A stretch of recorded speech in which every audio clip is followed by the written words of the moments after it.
जिसकी जैसी नियत होती है भगवान उसे वैसा ही फल देते हैं। आइए एक ऐसे ही रोचक कहानी सुनते हैं। एक बार भगवान नारायण और माता लक्ष्मी लोगों की परीक्षा लेने के लिए ठंड के मौसम में मूसलाधार बारिश हुई। संध्या में अत्यंत बूढ़े स्त्री और पुरुष का रूप धारण करके पृथ्वी लोक में आए। नगर के एक धनी सेठ के द्वार पर जाकर वे फाटक खटखटाने लगे। दरवाजा खोलकर सेठ जी ने जब उन्हें देखा तो बिगड़ कर बोला, अरे कीचड़ सने पैरों से सारे दालान में मट्टी फैला दी, भागो यहाँ से। सेठ जी, हम इतनी रात में कहाँ जाएंगे? वृद्धा बनी माता लक्ष्मी गिड़गिड़ाई, ठंड से प्राण निकल रहे हैं, कहीं ठहरने के लिए जगह दे दो। परंतु सेठ ने द्वार बंद कर दिया। उन्हें दोनों को प्रकाश में सेठ के महल के पास ही एक टूटा फूटा सा घर दिखाई पड़ा। उसके टूटे किवाड़ से दिए के प्रकाश की एक किरण दिखाई पड़ी।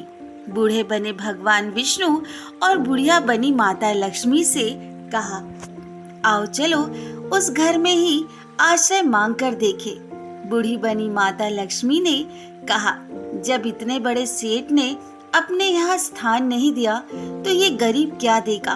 और ठहरने की जगह मिल भी गई तो रात भर में बिना ओढ़ने बिछौने के इन फटे भीगे कपड़ों में तो प्राण ही निकल जाएंगे। भगवान विष्णु बोले, कुछ भी हो, मुझसे तो अब और चला नहीं जाता। और उन्होंने आगे बढ़कर द्वार ठकठकाया। दूसरे ही क्षण हाथ में दिया थामे मैली फटी साड़ी पहने की स्त्री ने द्वार खोला। उन दोनों की दशा देखते ही वह करुणा भरे स्वर में बोली, हे भगवान, आप लोग इस अंधेरी रात में कहाँ भटक रहे हो? आइए आइए, भीतर आइए। उन्हें सहारा देकर वह भीतर ले गई। छोटी सी कोठली में दो टूटी फूटी चारपाई पड़ी थी। उसमें से एक को खाली करके स्त्री ने उसमें बैठने को कहा। दोनों के कपड़े से जल चूरक कोठली गीली हो गई, परंतु उस स्त्री ने उसकी तनिक भी चिंता ना करके जल्दी जल्दी अंगीठी में आग जलाकर उन्हें तापने को कहा। फिर अर्गनी पर से दो पुराने परंतु धुले हुए कपड़े लाकर बोली, बाबा, आप लोग अपने भीगे कपड़े उतार कर इन्हें लपेट लो। क्या करूं, मैं बहुत गरीब हूँ। आपके कपड़े मैं निचोड़ कर फैला दूंगी।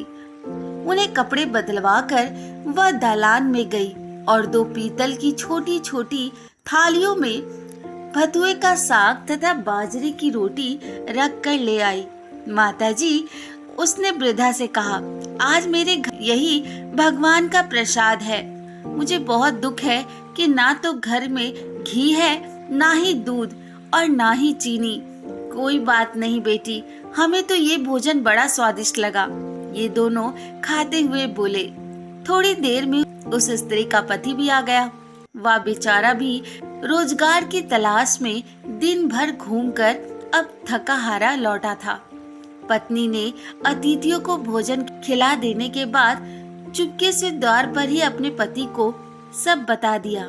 सुनकर वह भी बड़ा प्रसन्न हुआ। फिर दोनों ने अपने बिछौने उन दोनों वृद्धों को देकर उन्हें तो खाट पर सुलाया और खुद दोनों एक फटा कंबल ओढ़कर नीचे भूमि पर लेट गए।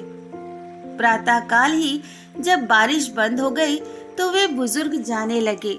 स्त्री ने उन्हें हाथ जोड़कर सूरज निकलने तक रोका। फिर घर में जो कुछ चने पड़े थे उन्हें पीसकर आटा गूंदा, रोटियां बनाकर उसके लिए बांध दी और बोली, माता, हम निर्धन हैं, इसलिए जैसी सेवा करनी चाहिए थी वैसी तो ना कर सकी। आशा है कि आप क्षमा करेंगी। बूढ़ी बनी माता लक्ष्मी ने उत्तर दिया, बेटी, हम गरीबों की ही जो सेवा तूने की उसका फल तुझे भगवान देंगे। आज तू जो चीज छुएगी वह दिन भर खाली ना होगी। वे लोग चले गए तो स्त्री को अपनी भतुए की हांडी को साफ करने की याद आई। रसोई में जाकर उसने हांडी उठाई तो देखकर आश्चर्य से भर गई। उस हांडी में अब सर्फियां भरी हुई थी। अब जब उसने उसे उलट कर रखा तो वह दोबारा भर गई। वह उन अवसर्फियों को उठाकर रखती और हांडी में दूसरी भर जाती। दिन भर में उसकी कोठरी असर्फियों से भर गई। बस फिर तो उसके पति ने उस असर्फियों को बेचकर बढ़िया मकान ले लिया, एक कपड़े की दुकान खोल ली, घोड़ा गाड़ी खरीद ली और सुखपूर्वक रहने लगे। उस सेठ को जब ये समाचार मिला कि उसके निर्धन पड़ोसी एक रात में ही अमीर बन गए हैं, तो उसने उस स्त्री तथा उसके पति को बुलवाकर कारण पूछा।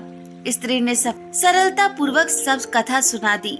अब तो सेठ और सेठानी को रात दिन यही चिंता रहने लगी कि किसी प्रकार वे करामती बूढ़े बुढ़िया मिल जाए तो वे भी घर भर असरफियां प्राप्त कर लेंगे।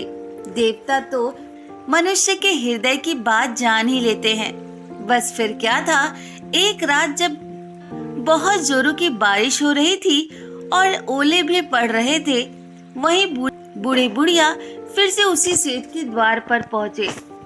द्वार पर खटखट सुनते ही सेठ ने बिजली के प्रकाश में से झांककर उन्हें पहचान लिया और जल्दी जल्दी सेठानी को उन्हें लेने भेजा। बिजली बुझाकर वह एक दिया हाथ में लेकर सेठानी बाहर आई। झूठी ममता दिखाकर बोली, हाय हाय बाबा, तुम कहाँ भटक रहे हो? आओ अंदर आओ। फिर घर की सबसे टूटी चारपाई पर उन्हें बैठा दिया। घर में अनेकों गर्म वस्त्र होते हुए भी उनके लिए 2 फटे पुराने वस्त्र लेकर आई और बोली, बाबा घर में इस समय यही उपस्थित है। फिर उसने बिना पूछे घर के सबसे पुरानी थालियों में भतुए का साग और बाजरे की रोटी भी ले आई। ओढ़ने को 2 फटे कंबल भी दे दिए।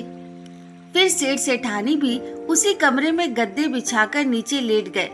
सवेरे ही जब दोनों बुजुर्ग जाने लगे तो सेठानी ने चना पीसकर रोटी बनाई और उसके लिए बांध दी और बोली, माता हम बड़े दरिद्र हैं, आपकी सेवा ना कर सके, आशा है कि हमें आप क्षमा कर दोगी। बूढ़ी बनी माता लक्ष्मी ने कहा, बेटी जैसी सेवा तूने की उसका फल तुम्हें भगवान देगा। हाँ, आज तो जिस काम को हाथ में लेगी वह दिन भर समाप्त ना होगा। उन लोगों के जाते ही सेठ सेठानी में झगड़ा हो गया। सेठ चाहता था भटुआ की हांडी मैं खोलूं और सेठानी चाहती थी कि मैं खोलूं। अंततः में दोनों ने एक साथ हांडी पटकी। इस छीना झपटी में हांडी फूट गई और कमरे में भतुआ ही भतुआ बिखेर गया। सेठानी झाड़ू लेकर कमरा साफ करने लगी। जब वह कमरा साफ करती तो कमरे में तुरंत ही बहुत सारा भतुआ फिर से बिखर जाता। सवेरे से संध्या तक उसे कमरा साफ करना पड़ा। तो ठीक ही तो है, जिसकी जैसी नियत होती है भगवान वैसा ही उसको फल देता है। तो कहिए श्री हरि विष्णु की जय। तो दोस्तों आज की कहानी कैसी लगी कमेंट द्वारा जरूर बताएं और हाँ, मेरे चैनल को लाइक शेयर सब्सक्राइब करना ना भूलें। धन्यवाद।